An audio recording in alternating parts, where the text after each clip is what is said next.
আজকে আমরা অষ্টম শ্রেণী ক্লাস 8-এর কোষে দেখি 11 এই অঙ্কগুলো করব, শতকরা অঙ্ক।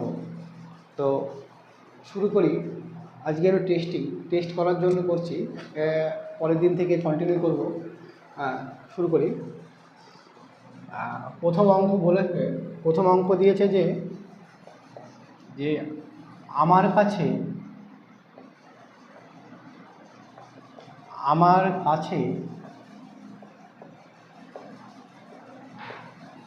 50 টাকার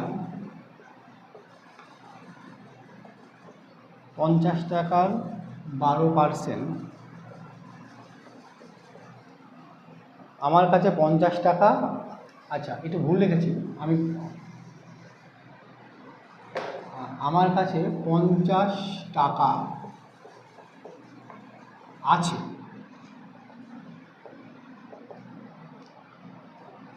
আচ্ছা 50 টাকার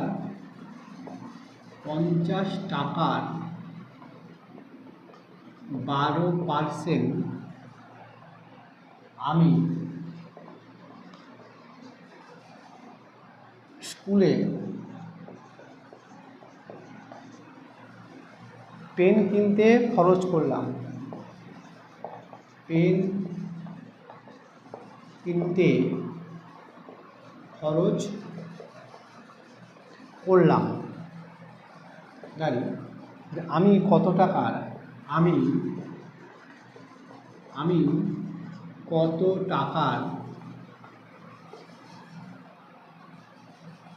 পেন কিনলাম। আমি কত টাকার পেন কিনলাম হিসাব করি।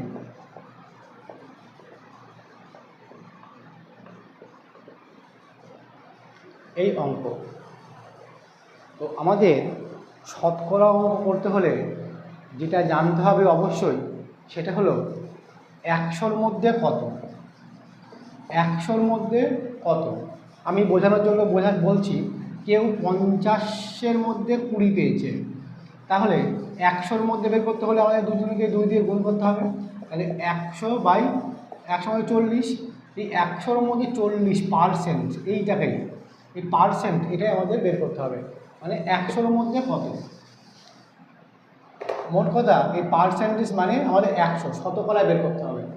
তাহলে এখানে বলছে 50 টাকার 12%।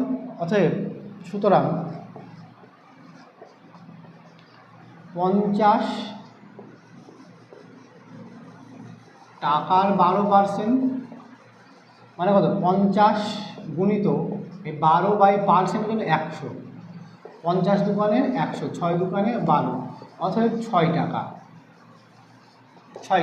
এটাই আমাদের উত্তর। ঠিক আছে? আচ্ছা।